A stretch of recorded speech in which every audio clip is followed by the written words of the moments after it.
Hey folks, this is Caleb Foshi with the Dust Bowl Catholic, and this is my Catholic dollar.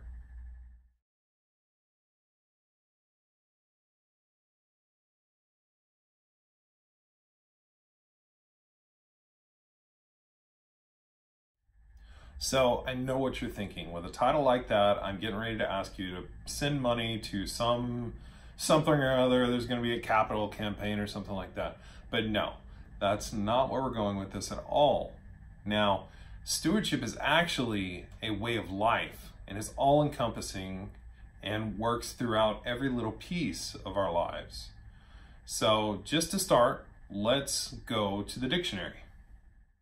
At Merriam-Webster.com, the definition for stewardship, which is a noun, the second definition specifically says the conducting, supervising, or managing of something, especially the careful and responsible management of something entrusted to one's care. So let's think about this.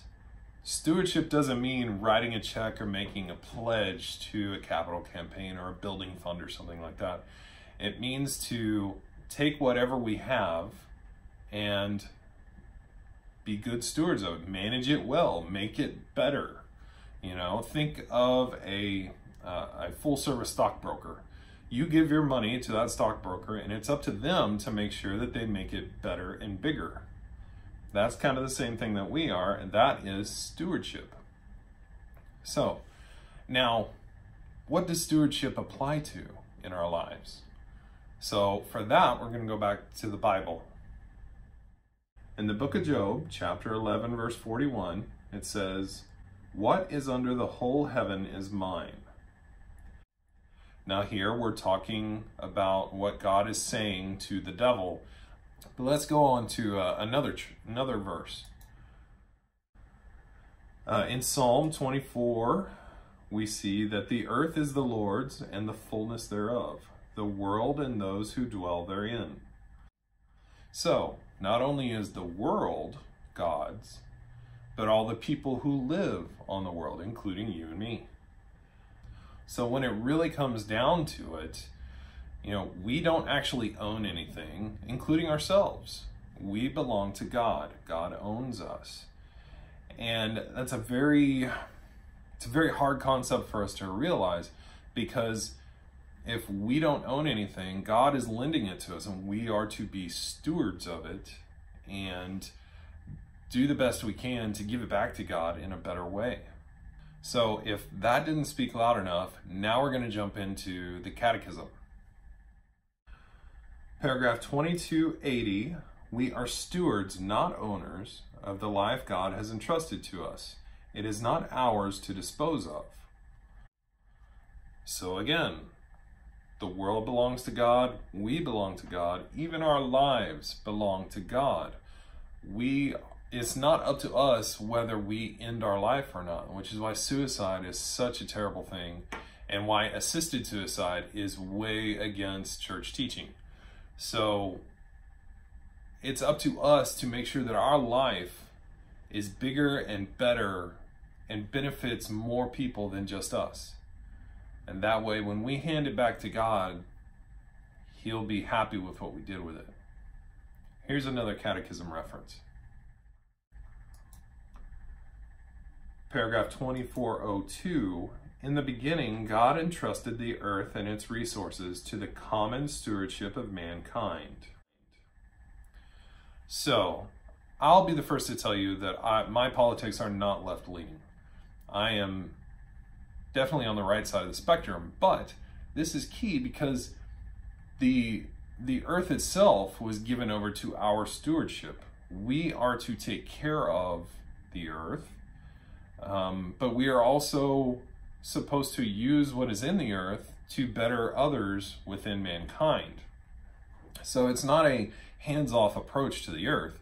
We are to use what is within the earth to our own benefit, but the wanton disregard and destruction of things on the earth is just not the way it's supposed to be. I am a hunter, or at least I try to hunt. I'm not very good at it. But that being said, I would never shoot something just to shoot it. Anything I shoot, I'm going to use I'm going to eat it. First of all, ducks taste good, pronghorn tastes good, deer tastes good. And if I can make any use of anything else, that much the better. I'd love to learn how to tan a hide, that kind of thing. So, we're not here to use up the world. We are here to be stewards of the world. Last catechism reference. Paragraph 2404, the ownership of any property makes its holder a steward of providence, which is another name for God, with the task of making it fruitful and communicating its benefits to others, first of all, his family. So, again, anything that we get is on loan from God, and we are to steward it and make it the best it can be before we give it back to God. And oh, by the way, by making it the best it can be, it's for the benefit of others and, first of all, our family. Now, that's very important to think about. Charity covers a multitude of sins. We've talked about that before. But charity comes after your family. You take care of your family first. You work hard. You pay your bills down. You pay the electric bill to benefit your family. Okay? You're using that money that God gave you and stewarding it into the electric bill to benefit your family. You take care of your family first, and then out of what's left over, that's where your charity begins with others. Now, that doesn't mean that your family needs to have, the newest and biggest iPhone every time it comes out and that kind of stuff. What it means is your family needs their necessities, and it's okay to want a few nice things. Even John Paul II said, it is not bad to want to live better. We have to take care of the necessities: lights, food, shelter, clothing, transportation to work, that kind of thing. And from our surplus, we give to charity. Now, we have to give to the church. It is a precept of the church. If you do not give to the church, it is a sin. It is. It's a precept of the church.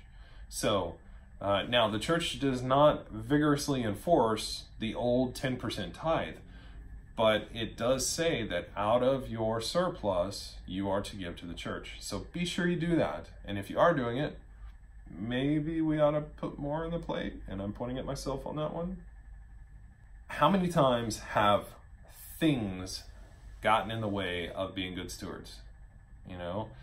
When you want things and they end up on a credit card, or you end up getting a loan for it or something like that, the money that is tied up in the future because of those things is not there and not able to be used for stewardship for God. So here's a story I'm going to tell you. I'm going to tell on myself so back in 2016, we bought a brand new Honda Pilot for our family. It was big enough, had good gas mileage, had all, good bells and whistles, leather seats, that kind of thing. 2 years later, we got it paid off in that same year. We paid it off in like 6 or 7 months. And so we're driving around with no car payment. 2 years later, it's getting up close to 40,000 miles because we drive a lot. It's our main vehicle. And we're getting ready to go on another trip, and I'm like, boy, I really would like some seat coolers. Now, if you've never experienced seat coolers, they're amazing. They're like seat heaters, except so much better because we live in Oklahoma where it's humid all the time.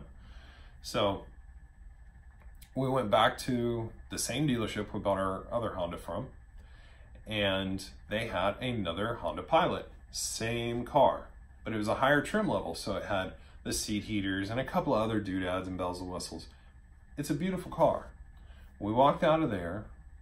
I gave them my paid for Honda and drove home the same car, just a little newer Honda, for all the while getting a $19,000 loan in the process. And I kick myself every day for that thing. I love the car, but it's, that's $19,000 I could use for something else. So, that being said, How did that benefit my family? Let's look at our homework for this week. So, much like last week, we're going to go to prayer with the rosary and call upon the saints. There's no getting around that. You've got to do this, okay? Secondly, you're going to communicate. And communicate means sit down with your spouse and make sure that they're on the same page that you are. It's so important. You have to be on the same page. Otherwise, you're just going to spin your wheels. Third, you're going to discern again, but this time, what you're going to do is look at your stuff. And if your stuff is an impediment to getting out of debt, or if it's not being stewarded well for the benefit of your family or others, then I think it's time to maybe get rid of this stuff. And hey, if you sell some of that stuff, you can use some of that money to get out of debt and be in that much better of a place. I'm Caleb Foshi for the Dust Bowl Catholics My Catholic Dollar. Be sure to like, subscribe, comment below, and share with your friends. And until next week, be not afraid.